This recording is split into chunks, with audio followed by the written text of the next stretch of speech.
Welcome to the action episode of the Retirement Management Podcast. Here with me today again is Anthony Schmidt, here to share some actions that we can take away from our Monday's conversation. So Anthony, after everything we talked about, we kind of talked offline a bit here. What would be, if someone wanted to walk away and implement something, so we don't continue to just amass knowledge, but that we do something with it that helps our finances or marriage or any combination of other things, what would that action item or items be?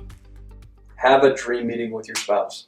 If you're not married, have a dream meeting with your buddy over a beer, glass of wine, cigar. Paint the picture. A lot of us live day to day to day. Calendar events in our calendar. Every time we knock one out, we get to delete it. A lot of us are just checklist animals. So once we get through that, what's the next step? What's the next calendar event? How about you just slow down, have a glass of wine, and talk about what you want the future to be? If you take away all the preconceived notions about what people tell you your future should be, what do you want it to be? And have that conversation with your spouse and see what they want. Mm-hmm. I can promise you you're going to be caught off guard by what they say if they have something planned.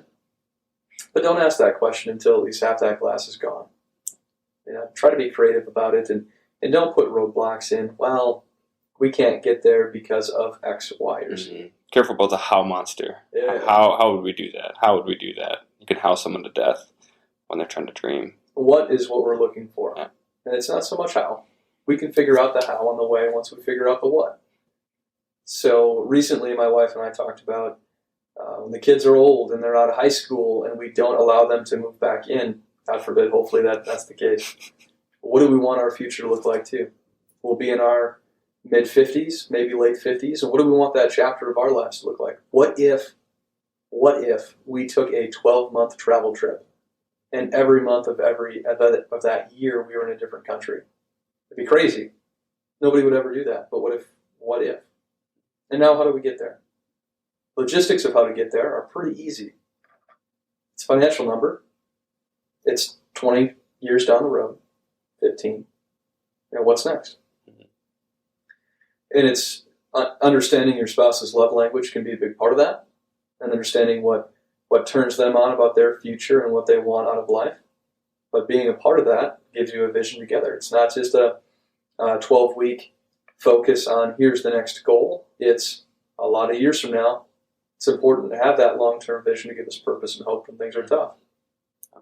First thought too is looking out, analytical people like me and you probably are, what should be 10 years from now or 15. Maybe a more helpful way to frame that is, what does it look like at these different stages? Like you mentioned, like what does it look like when the kids are gone? If we have any younger audience, like what does it look like when we have kids, or what does it look like when we have teenagers, or when the kids are gone, or when we retire? And I think thinking about it in these and just asking each other, like what would be, and again, I think there's that balance between,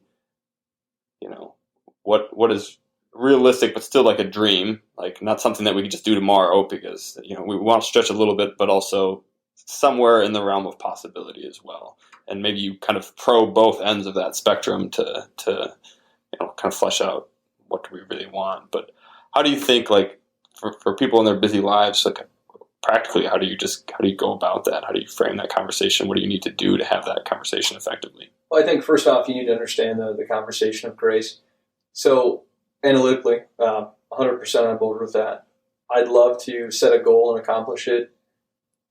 So many things happen on the way to that goal. This 8-year plan for us to pay off our consumer debt and our mortgage and all of that. It's all fun and good, but so many life things happen between A and Z. So many things. And if you're going to set a goal that's 10, 15, 20 years down the road, life will happen between that. And whether you hit that goal or you don't, so many positive things can happen from that. And just having a forward vision, rather than focusing on all the things that are just negative and bad in our lives. It's easy to find those things because those things have the tendency to find us. All of the other things we have a choice to focus on. And I think that's what future planning allows us to give, is a little bit of hope. As long as we give ourselves grace that things are not going to play out the way we expect them to, ever. It's important to shoot at that. And I think, just in sticking with what we've already talked about, like your all's goal of getting out of debt, like didn't happen exactly according to plan. But if you never planned to attempt it in the first place, you wouldn't be anywhere near where you are now. And I think that's the you plan definitively and then hold loosely to that plan as life happens. And I think like you can err on both sides. One, like being so strict on the plan that the moment it deviates, you're like, well, goal setting doesn't work, planning doesn't work. It's all crap.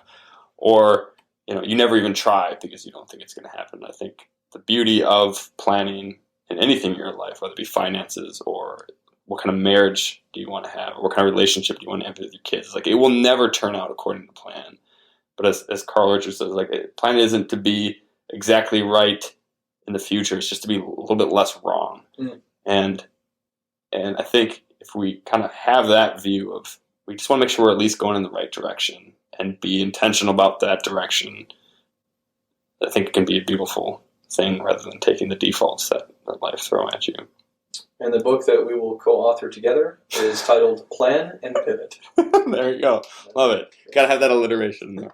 So again, for actions, set a time with your spouse if you're married. If not, then pick a buddy, close friend, and schedule a time. Put it on your calendar if that's what you need to do, to have this time to sit down and just dream together, to find out what it is for each other, and to hopefully then find a way that you can align those dreams. If you're driving right now, set a reminder on Siri or Bixby if you use that, or Google to schedule that when you get somewhere, when you can use your device safely. But put it on your calendar, be intentional about it, and I promise you will love your spouse more if you're married. You will be more excited about your life, even if you aren't, if you are intentional about what you're trying to do, and spend some time to just dream together. Anthony, thanks again for being on the podcast this week, and we'll see you guys next week.